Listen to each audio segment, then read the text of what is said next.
नमस्कार दर्शक बंधु आपण को आम चैनल को स्वागत। यही 2026 वर्षर प्रथम अमावास्या बा त्रिवेणी अमावास्या बा माघ मासर अमावास्या जानुआरी मास 18 तारिख रविवार दिन पड़वा को जाउछि एवं पवित्र त्रिवेणी अमावास्या बा माघ अमावास्यार हार्दिक अभिनंदन एवं शुभेच्छा जणाई आजिर कार्यक्रमटी को आग को बढ़ाइबा एवं आजिर एही कार्यक्रमटी समस्त मीन राशिर व्यक्ति विशेषଙ୍କ ପାଇଁ बहुत अधिक गुरुत्वपूर्ण रही कारण यही वीडियो रे आपण को किछिटा सहज उपाय बा प्रतिकार जणाइबी जहाँ आपणकर दुख कष्ट पीड़ा को लाघव करने सहित आपणकर बहुत गुड़िए मनस्कामना पूरण करने सहित आपण कुंडलीर अधिकांश दोष दशा को दूर मध्य करिब। एही अपूर्व संजोग रे आपण को निहाती भाव में यही सब प्रतिकार गुड़िक करिवार आवश्यकता रही कारण यही अमावास्या दिन सूर्यंक सहित चंद्रमा एकत्र मकर राशि रे विराजमान हेबे एवं ज्योतिष शास्त्र अनुजाई यह एक स्वर्णिम संजोग रही जहाँ दीर्घ 69 वर्ष पर 2026 प्रारंभ होगाकू जाउछि एवं एही संजोगटी धन लक्ष्मी वैभव को वृद्धि करने सहित कुंडली रे विभिन्न दोष गुड़ी को मध्य दूर करिबो। किंतु जेहेतु मकर राशि हेउछि शनिंकर राशि एवं शनि जेहेतु कर्म धर्मर कारक अटंती सेतिपई आपण को एही अमावास्या रे किछिटा विशेष प्रतिकार करिवार अछि जहाँ आपणकर आर्थिक समस्या को धीरे धीरे दूर करिबो।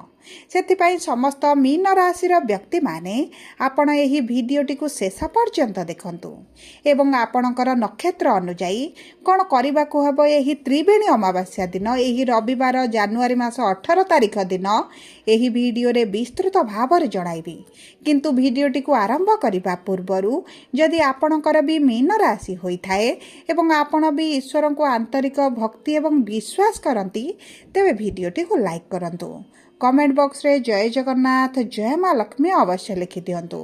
ता सहित आम सह जोगाजोग करिबा पई वीडियोर मध्य भाग रे एक व्हाट्सएप नंबर टिए दिया जाइछि जो नंबर सहायता रे आपण आम सह जोगाजोग करी निजर नूतन कुंडली प्रस्तुत करि परिबे कुंडली विश्लेषण कराई परिबे किंबा आपणकर चाकरी विवाह व्यवसाय प्रेम संपर्क शिक्षा स्वास्थ्य को नहीं किछि समस्या रहिछि ताहार सहजरे एवं स्वल्प मूल्य रे समाधान करि परिबे।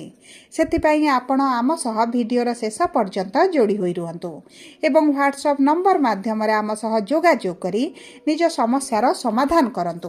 देखंतु दर्शक बंधु एही स्वर्णिम संजोग त्रिवेणी अमावास्या एही रविवार दिन अपराह्न 4:41 रु आरंभ हेबाकू जाउछि एवं एहा 20 जानुआरी गोटाए 15 मिनिट पर्यंत अधिक प्रभावशाली रहिबो। तेणु करी एही समयटी आपणक पई बहुत अधिक गुरुत्वपूर्ण रही एवं आपणक नक्षत्र अनुजाई आपणक जो सब उपाय गुड़ी को कहबी आपणक ताहा निहाती भाव में करिवार आवश्यकता रही। देखंतु मीन राशिर 3टी नक्षत्र रही थाए। प्रथम हेउची पूर्व भाद्रपद नक्षत्र 25/12 मीन राशि द्वितीयटी हेउची उत्तर भाद्रपद नक्षत्र बा 26/12 मीन राशि तृतीयटी हेउची रेवती मीन बा 27/12 मीन राशि। देखंतु आपणकर केन्द्ररू 4टी ग्रह आपणकर एकादश गृह मनस्कामना इच्छापूर्ति प्रॉफिट लाभर गृह को गोचर करिसंती एवं सेही गृह रे आपणकर एवं सेही त्रिकोण रे आपणकर एही स्वर्णिम संजोगटी हेबा पई जाउछि। देखंतु सर्वप्रथम हेउछि आपणकर मनस्कामना निश्चित भाव रे पूर्ण होई जिवो एवं देखंतु आपणकर एकादश गृह जेहेतु लाभर गृह एही अमावास्या परे आपणकर व्यवसाय हेउ चाकरी रे हो आपणकर इनकम टी वृद्धि हेबो। आपणकर व्यवसाय जदि पूर्वरु मांदा परिस्थिति रे चलितला सेतिरे बड़ परिवर्तन आसिबो। ता सहित जदि आपण नूतन चाकरीर संधान रे रहिचंती नूतन कर्म आरंभ करिबा पई चाहुचंती तेबे आपणक पई सुवर्ण सुजोग रहिछि। देखंतु जदि आपण किछि साइड बिजनेस करिबा पई चाहुतिले एक्स्ट्रा इनकम करिबा पई चाहुतिले तेबे आपणक बहुत गुडे सुजोग आसिबो एवं सेही सुजोग को आपणकर हाथ छडा करिवार आवश्यकता नाही।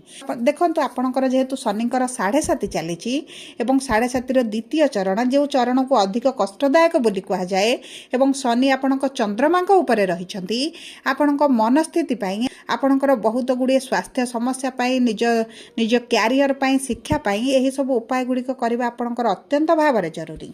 गुरु आपणकर जून मास रे आपणकर शिक्षा प्रेमर संतानर गृह को प्रवेश करिवे सेति पई गुरुंकर शुभ दृष्टि मध्ये आपणक उपरे रहइबो। सर्वप्रथम हेउची पूर्व भाद्रपद नक्षत्र एही नक्षत्रर नक्षत्राधिपति हेउचंती देवगुरु बृहस्पति जी आपणकर केन्द्र रे विराजमान କରିଛନ୍ତି। ଆପଣଙ୍କ ମାଙ୍କ ସ୍ୱାସ୍ଥ୍ୟରେ ବଡ଼ ପରିବର୍ତ୍ତନ ଆସିବ। ଆପଣଙ୍କର ଭୋଗ ବିଳାସ ଐଶ୍ୱର୍ଯ୍ୟରେ ବୃଦ୍ଧି ଘଟିବ। ଯଦି ଆପଣଙ୍କର କିଛି ପ୍ରପର୍ଟି କିଣିବାର ଥିଲା କିମ୍ବା ଗୃହ ପ୍ରବେଶ କରିବାର ଥିଲା, ଘର ପ୍ରତିଷ୍ଠା କରିବାର ଥିଲା, ତେବେ ଆପଣଙ୍କ ପାଇଁ ତ ବହୁତ ଅଧିକ ଶୁଭ ସମୟ ରହିଛି। ଏହି ଅମାବାସ୍ୟା ପରଠାରୁ ଆପଣଙ୍କର ଏହି ସୁଖ ସୁବିଧା ଭୋଗ ବିଳାସରେ ବୃଦ୍ଧି ଘଟିବ। ତା ସହିତ ଆପଣଙ୍କର ଯଦି କିଛି ନୂତନ ଜାଗା କ୍ରୟ କରିବା ପାଇଁ ଚାହୁଁଛନ୍ତି କିମ୍ବା ନୂତନ ଯାନ କ୍ରୟ କରିବା ପାଇଁ ଚାହୁଁଛନ୍ତି, ତେବେ ମଧ୍ୟ ଆପଣଙ୍କ ପାଇଁ ଶୁଭଦାୟକ ରହିବ। ତେବେ ସର୍ବପ୍ରଥମେ ମନେ ରଖନ୍ତୁ, ହଳଦୀ ରଙ୍ଗର ଜିନିଷ ଆପଣ କିଛି ଏହି ଅମାବାସ୍ୟା ଦିନ ଦାନ କରନ୍ତୁ। ହଳଦୀ ରଙ୍ଗର ଖେଚୁଡ଼ି ବନେଇକି ଯଦି ଆପଣ କିଛି ଗରିବ ଲୋକମାନଙ୍କୁ, ଭୋଗୀ ଲୋକମାନଙ୍କୁ ଦାନ କରନ୍ତି, ତେବେ ମଧ୍ୟ ଆପଣଙ୍କ ପାଇଁ ଶୁଭଦାୟକ ରହିବ। ତାହା ସହିତ ସ୍ନାନ ଜଳରେ କିଛି ଗଙ୍ଗା ଜଳ ମିଶାଇ ସ୍ନାନ କରିଲେ ଆପଣଙ୍କର ଉର୍ଜାରେ ବଡ଼ ପରିବର୍ତ୍ତନ ଆସିବ।